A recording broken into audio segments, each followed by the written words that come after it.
lake, and we're promoting the Florida strain largemouth and what it takes to get these largemouth into big proportions of 9, 10, 11, 12. And we're hoping that someday we're going to break that record of 17 pounds. And these fish are growing fast. And if you watch part 1 and part 2 with Andy Clark from the Game and Fish, you're going to see all the stuff that went into, and there's even a show on golden algae.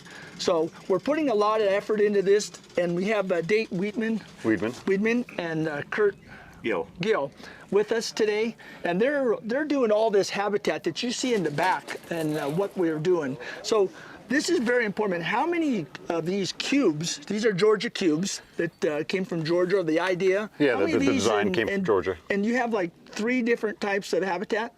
We're using 4 different types of habitat for Roosevelt Lake. We've got these Georgia cubes. We've got a commercially made product we buy called a mossback safe haven. Okay. We also have another commercial product made by a company called Fish Hiding. It's a fish hiding high-rise structure, stands about 6 feet tall. Okay. And lastly, our concrete reef balls. Okay. So how many of these are already going to be put in after today? Let me roughly go to the record. We'll have over 700 structures. 700 structures into Roosevelt Lake after we're done today. So we had about 600 before we started this installment 2 days ago. So we've done a little over 100, 120 maybe this week. So they have everything on paper, guys, about what coves are going in, how deep they're going in, what structures are going in. They're GPS'd, and they're not putting them on the very ends because of all the structure on the salt, the tonneau with all the weed growth and stuff. And Kurt and I were talking about that a little bit ago about those fish already have habitat. But out here in the main lake, when this water starts going down, there is no habitat. It's just void of trees or anything. It's a moonscape. Yeah. We call it a moonscape. Is that what you call it? Yeah, it's just flat. So what is the reason why we're putting, you're putting these structures in at 30 feet, say 30, 35 feet? Well, water level in this lake goes up and down, as you know, quite a bit. It fluctuates a lot. And we put the habitat structures down at an elevation where we did an analysis on the fluctuations of the lake levels where we wanted them to be underwater about 80% of the time, realizing that during a real severe drought period, the lake is probably going to drop below where our structures are. And if it stays down there for very long, we'll go in and we'll put habitat down at that level as well.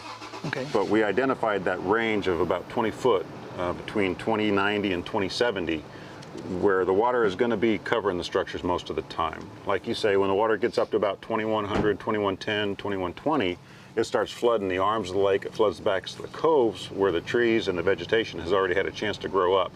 And so the lake will rise back up into that vegetation. So we don't need structure in there because it naturally grows when the lake level's down. But down around 2080, there is no structure because it's usually underwater, and you don't grow a lot of habitat when it's underwater, except for maybe some aquatic vegetation. Very minimal amounts. Yeah. So how many of these structures per cove do you think you're putting in? And if it's a big cove, how many structures would you put in maybe? You know, it's varying. I believe we were going from like 25 to up around 50 per cove. Wow. Dave can correct me if I'm wrong, but that seems like right in that range. I already went out and followed these guys a little bit yesterday and got a little bit of coves, and I went over some of these 30, 35 foot, and boy, they stick up too off the bottom. Because remember, Dave said that there is no habitat there. There's no trees down where they're putting them, so these are going to be the trees. And I could see that on the graph as it comes up, you know, and they're pretty big structures. They're 4 or 5 feet wide, and they show up on your sonar really nice. So we are going to come back with some scuba divers in a week or two, and we're going to come down and look at what you did underwater. Oh, you're going to come scuba diving? Oh, yeah. Oh, yeah. right on. So we're going to come out, and we're going to do a show on that. So we're going to really promote all this that all your workers do and all the effort you put in and all the money you put in to let all these people in Arizona be part of this is what we're going to do. That's good. We've been building structures out in the Mesa office since 2014. We started putting together those concrete reef balls. Oh, my all gosh. the ones that you see stored up here now, we started building 4 years ago. And it's just taken us a while to get them transported down here and then buy us a boat big enough that we could put concrete in the water. You know, it's kind of heavy. Got to have a big boat that can float it. So we've been working at this for a couple of years. We've expended a lot of man hours, a lot of angler dollars to buy this material. We have a grant from the Reservoir Fish Habitat Partnership that bought 300 material for 300 of these Georgia cubes for us. So, you know, we've been busy trying to improve the fishery in this lake. So what they're doing is building this right now. What habitat are they building right now? These are the mossback safe haven structures, and it's the one we buy from a company called Mossback. Okay. And so it's got a plastic base, and you see the 3 upright plastic tubes on them, and so they're screwing the tubes onto the base so they don't come off when we throw them in. And you can see all the notches cut in those upright tubes. Right. And they'll get a plastic limb slid through them. We'll see them start putting those in here in a second. And it's basically shaped like a piece of angle iron, 1.5-inch angle iron. And there'll be, I think there's 60 of them to a structure, and it just makes this convoluted, prickly mess that fish Right. can swim around in. Yeah, I saw them yesterday where the things are just sticking all over the place. Yeah, they're sticking all over the place. And then there's like spaces in between where the fish can actually get in there and do their Right. habitat in there. Right, so they're starting to slide the limbs in now, Okay. and they'll hang them off, you know, the sides, and those limbs will lock that block in place down on the bottom so that it can't come out when we throw it in. So Kurt's driving, he's looking at a graph, sonar, Right. and he's going to be going and looking how deep to put these at, because you want to set Exactly. them at a certain elevation. Exactly. He'll be able to see. You were out here yesterday, dumped Right. some in, so he'll be able to see them on the graph, and he can just kind of cruise around, find the right depth, see where the ones were yesterday, and then add to them. We try and follow the contour line along the shore to keep them all at the same depth, so they're not running in and out of shore, they're running along the shoreline. That way they stay at the same depth. Do you try to put them all in a row like it Apache, or you just kind of put them all over? It's kind of hard to go back in at 35 feet and go, oh yeah, here's 2 of them here. We'll put it right exactly. Yeah. It's hard to It's actually hard. look at that. You know, I mean, I'm looking at my depth finder at 37 feet, and there's none right here. But they put them right down the center here yesterday. So Okay. when they get built here, he's just idling. And when they do get built, you see how fast, guys, that they're putting these together. I mean, these guys are fast.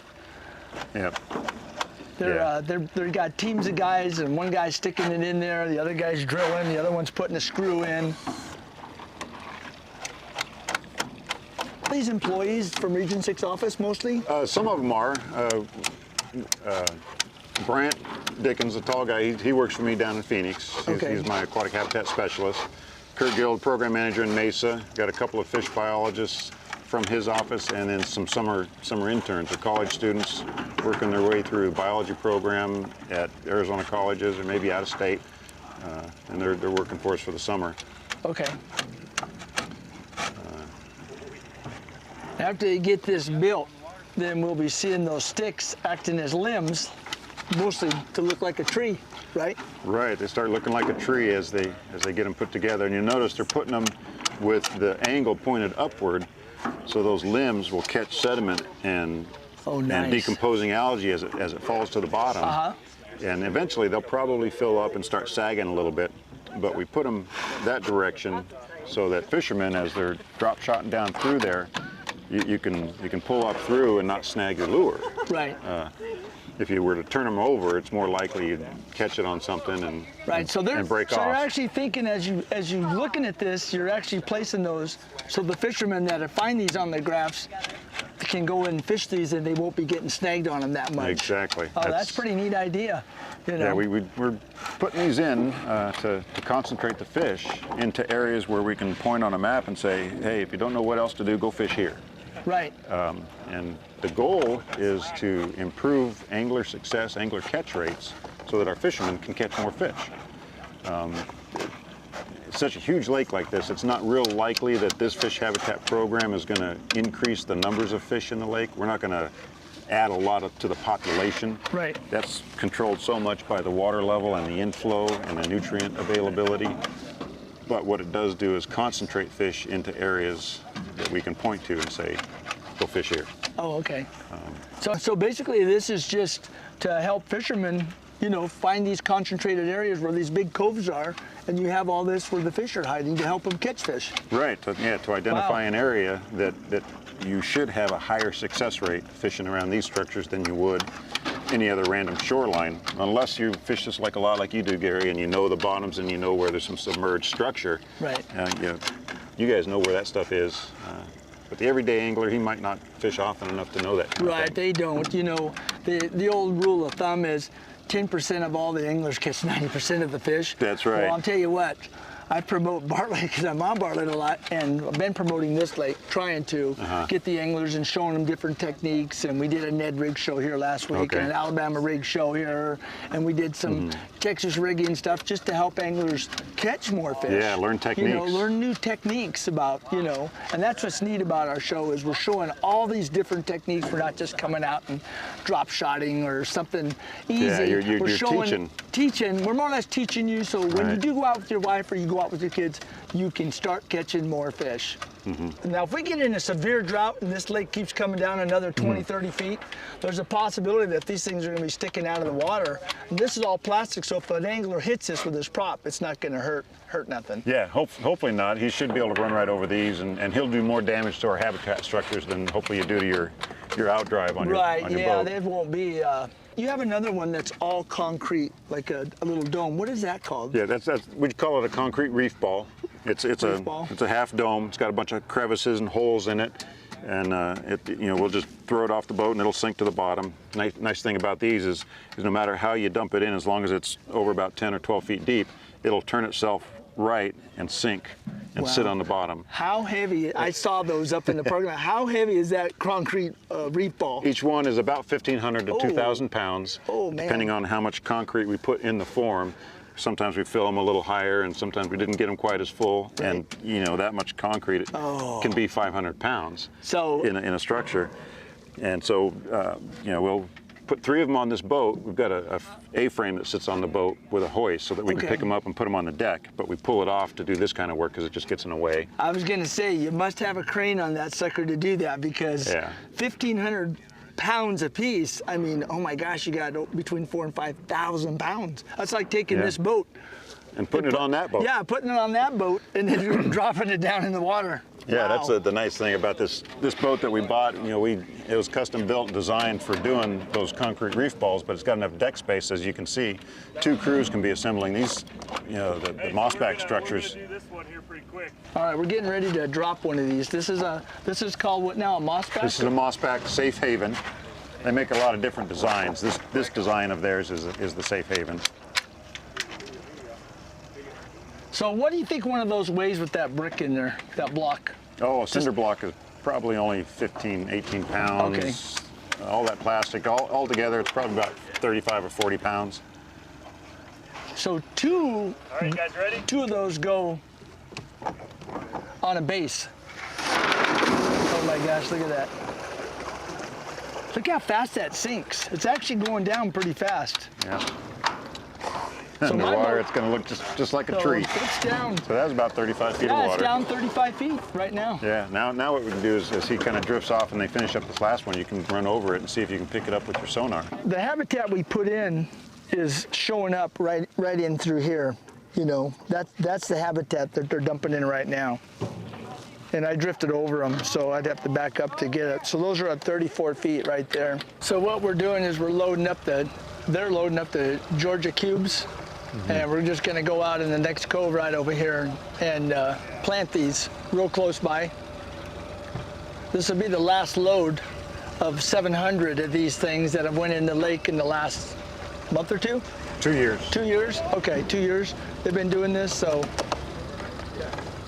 Is there any more plans for more of these to go in? Oh yeah, we've got material up there in the parking lot to build probably another 150 of these. Okay. And we'll keep buying material and putting habitat in for years. Oh wow! You know, this is a 10-year program. Yeah, that's a boatload of habitat. That is a boatload of habitat. So as they were putting one of those structures on, one of the PVC pipes pulled out of the coupling. So they're gonna have to run up and grab some glue and glue it back in. So they're gonna be sitting there for a little while. Actually, oh yeah, actually there's some in the truck, because one of that happened when we were unloading them a little while earlier. Oh, really? Yeah, one came out and there was the bottom one where the rocks were inside. And so they went ahead and glued it somebody back forgot together. to glue it. There was no glue on it, so. Yeah, you know, you get to doing dozens of these in a day and gluing couplings, and sometimes somebody shoved one together that didn't get any glue on it. Right. There's another one. That one just went upside down. There we go.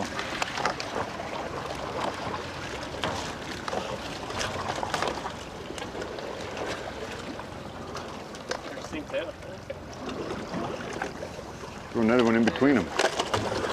You almost could, couldn't you? There you go. Perfect shot. That one's sinking fast once you got some water in it. So you got 1, 2, 3 right in a row.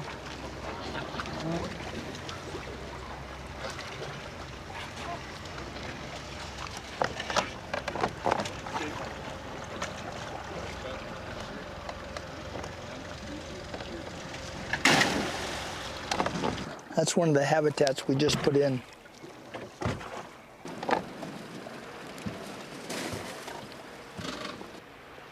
There's another one right there coming up. See it? See how it's coming, how the bottom of the floor is there, then all of a sudden it's coming up. That's it. It's showing up at a real solid color.